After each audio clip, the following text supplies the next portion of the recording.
Bon mercredi, aujourd'hui, on jase assurance long terme, plus précisément là, le cas de 46 sur nos bordereaux de paye. Faire un petit résumé, octobre 2021, bien sûr, on renouvelle le contrat avec l'Industrielle Alliance, un contrat de 2 ans. Une nouveauté, le contrat chauffeur et le contrat entretien vont devenir 2 contrats distincts. Novembre 2021, comme la procédure le veut, on informe l'employeur du nouveau facteur de retenue salariale qui devrait commencer le 1er janvier 2022. Janvier 2022, les nouveaux facteurs de retenue ne sont pas appliqués. On s'aperçoit qu'en janvier, on paye encore le même taux qu'on payait en 2021. On informe bien sûr la rémunération qui prend action et qui nous dit que le montant qu'on a trop payé depuis le 1er janvier va nous être remis sur la paye numéro 6. Jusque-là, ça va.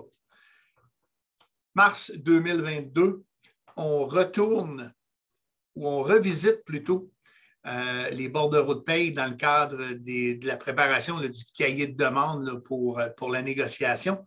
Et on s'aperçoit que le facteur appliqué, ou les facteurs appliqués plutôt, sont ceux de l'entretien et non pas ceux des chauffeurs.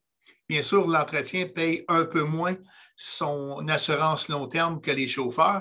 Donc, chaque chauffeur devient avec un montant à percevoir là, pour être en règle, dans le fond, avec l'Industrielle Alliance.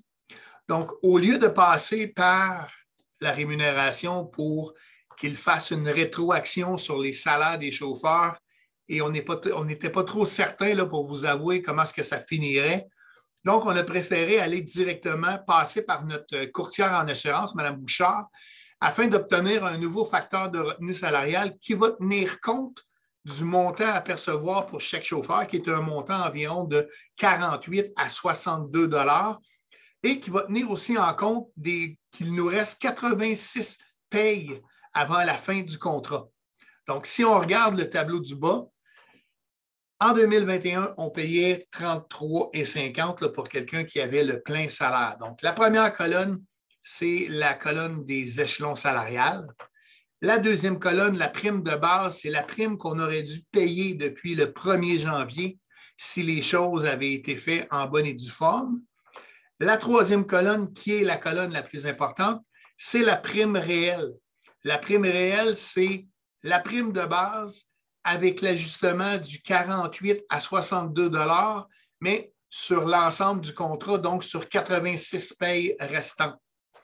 Donc, en jaune, là, à partir d'aujourd'hui, la paye 18, c'est le montant que vous devriez retrouver à la case 46. Et la dernière colonne, c'est la différence là, entre la prime de base et la prime réelle. Donc, si vous avez des questions sur les assurances long terme ou n'importe quelle autre question, je vous invite à me contacter directement par courriel, par numéro de téléphone, les numéros que vous trouvez là, sur notre site Internet. Sinon, je vous souhaite une excellente journée et au plaisir de vous revoir bientôt.